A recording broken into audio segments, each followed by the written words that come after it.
حضرت محمد صلی اللہ علیہ وآلہ وسلم جب حدیبیہ سے واپس ہوئے تو واپسی پر سورہ فتح کی آیات مبارکہ نازل ہوئیں، جس میں اللہ تبارک و تعالیٰ نے مسلمانوں سے عموماً اور اصحاب بیعت رضوان سے خصوصاً یہ وعدہ فرمایا تھا، تم کو بہت سی فتوحات ہوں گی اور انبیاء کرام، صحابہ کرام، اولیاء کرام اور بزرگان دین کی تاریخ جاننا چاہتے ہیں تو ہمارے چینل میں اور تاریخ کو سبسکرائب کریں۔ بہت سا مال غنیمت ملے گا، اور اس بیعت رضوان کے انعام میں بالفعل فتح خیبر ہوئی، اور فتح مکہ جو اس وقت ہاتھ نہ لگ سکی وہ بھی آئندہ تمہیں فتح نصیب ہوگی، اور بھی دیگر فتوحات نصیب ہوں گی، یہ اللہ تعالیٰ کے علم میں ہے۔ آپ صلی اللہ علیہ وآلہ وسلم حدیبیہ سے واپس ہوئی اور مدینہ منورہ میں قیام فرمایا۔ ذوالحجہ کی آخری محرم کے شروع میں آپ صلی اللہ علیہ وآلہ وسلم مدینہ ہی میں قیام پذیر تھے۔ اسی دوران حضور صلی اللہ علیہ وآلہ وسلم کو یہ حکم دیا گیا کہ آپ خیبر پر چڑھائی کر دیں، جہاں پر غدار یہود رہتے ہیں۔ انہوں نے غزوہ احزاب کے موقع پر حضور صلی اللہ علیہ وآلہ وسلم سے بدعہدی کی تھی۔ جب رب تعالیٰ نے حضور اکرم صلی اللہ علیہ وسلم کو فتح کی خبر سنائی تو ساتھ ساتھ یہ بھی حکم دیا، منافقین آپ کے ساتھ جانے کے لیے تیار ہوں گے تاکہ مال غنیمت حاصل کر سکیں، اس لیے ان کو ساتھ لے کر نہیں جائیں گے۔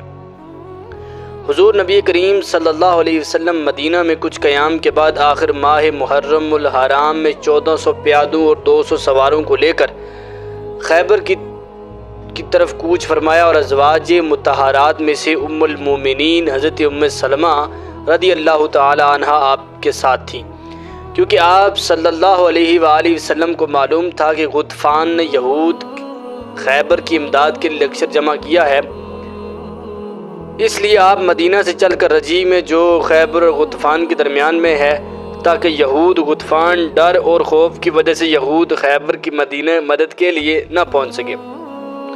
چنانچہ جب یہود غطفان کو یہ سب کچھ معلوم ہوا تو کہنے لگے، یہ تو ہماری جان کے خطرے میں ہے، تو وہیں سے واپس ہوں گے۔ حضرت انس رضی اللہ تعالی عنہ فرماتے ہیں کہ جس وقت حضور صلی اللہ علیہ وسلم نے خیبر میں قیام فرمایا تو حضور صلی اللہ علیہ وسلم کی یہ عادت مبارک تھی کہ رات کے وقت حملے نہیں فرماتے تھے۔ جب صبح ہوتی تو اس کے بعد حضور صلی اللہ علیہ وسلم اذان کی آواز سننے کے بعد حملہ فرماتے تھے۔ اگر اذان کی آواز نہیں آتی تو تب بھی حملہ فرما دیتے تھے، تو اسی سنت کے مطابق حضور صلی اللہ علیہ وسلم نے جب اذان کی آواز نہ سنی تو آپ نے حملے کی تیاری کی۔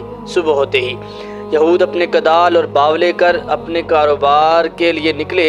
آپ کے لشکر کو بڑھتے ہوئے دیکھ کر انہوں نے کہا، محمد صلی اللہ علیہ وسلم اپنی فوج لے کر آئیں گے۔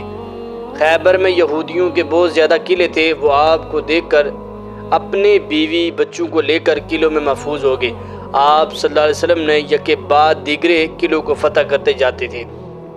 قلعہ ناعم سب سے پہلے حضور صلی اللہ علیہ وسلم نے قلعہ ناعم کو فتح فرمایا۔ محمود بن مسلمہ رضی اللہ تعالیٰ عنہ اس قلعے کے دامن میں تھے، جو کہ یہودیوں نے اوپر سے ایک چکی کا پارٹ پھینکا، جس کی وجہ سے یہ صحابی رسول شہید ہوئے۔ قلعہ قموس، قلعہ ناعم کے بعد قلعہ قموس کو فتح فرمایا۔ قلعہ قموس خیبر کے قلعوں میں سے سب سے زیادہ مستحکم تھا۔ جب اس کے لیے محاصرہ کیا تو حضرت صلی اللہ علیہ وسلم در شقیقہ کی وجہ سے بذات خود تشریف نہ لا سکے۔ آپ صلی اللہ علیہ وآلہ وسلم ایک دن حضور صلی اللہ علیہ وسلم آپ صلی اللہ علیہ وسلم نے ایک نشان دے کر حضرت ابوبکر صدیق رضی اللہ تعالیٰ عنہ کو روانہ فرمایا، لیکن حضرت ابوبکر صدیق رضی اللہ تعالیٰ عنہ فتح کیے بغیر واپس لوٹے۔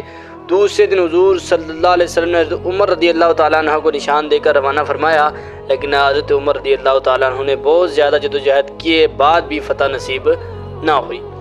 حضور صلی اللہ علیہ وسلم ارشاد فرمایا کہ کل اس کو جھنڈا دوں گا جو اللہ اور اس کے رسول کو محبوب رکھتا ہو، اور اللہ اور اس کے رسول صلی اللہ علیہ وسلم اس کو محبوب رکھتے ہوں، اور اللہ تعالیٰ کے اس کے ہاتھ سے اس قلعہ کو فتح فرمائیں گے۔ اب ہر شخص منتظر تھا کہ یہ سعادت کس کو حاصل ہوگی۔ جب صبح ہوئی تو حضور صلی اللہ علیہ وسلم نے حضرت علی رضی اللہ تعالیٰ عنہ کو بلایا۔ حضرت علی رضی اللہ تعالیٰ عنہ کی آنکھوں میں اس وقت آشوب تھی، تو رسول اللہ صلی اللہ علیہ وسلم نے ان کی آنکھوں کو لعاب دہن لگایا اور دعا کی کہ اس وقت ان کی آنکھیں ٹھیک ہوگی۔ آپ صلی اللہ علیہ وسلم نے حضرت علی رضی اللہ تعالیٰ عنہ کو نشان دے کر یہ فرمایا کہ سب سے پہلے ان کو اسلام کی دعوت دینا، اللہ تعالیٰ کے حقوق سے ان کو باخبر کرنا۔ اللہ کی قسم اگر تیرے ذریعے ایک شخص کو بھی اللہ تعالیٰ نے ہدایت نصیب فرما دی تو وہ تیرے لیے 100 سرخ اونٹوں سے بہتر ہے۔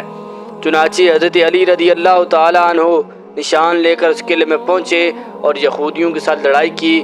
بالآخر قلعہ حضرت علی رضی اللہ تعالیٰ عنہ نے فتح کیا۔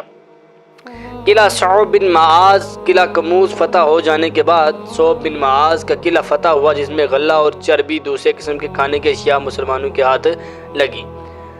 غزوہ خیبر میں قلعہ خیبر وہ ایک قلعہ تھا جسے کئی صحابہ کرام نے فتح کرنے کی کوشش کی لیکن فتح نہ ہوا، اور ایک دن اللہ کے حبیب نے فرمایا کہ جھنڈا اسی کے ہاتھ میں دوں گا جس سے اللہ محبت کرتا ہے۔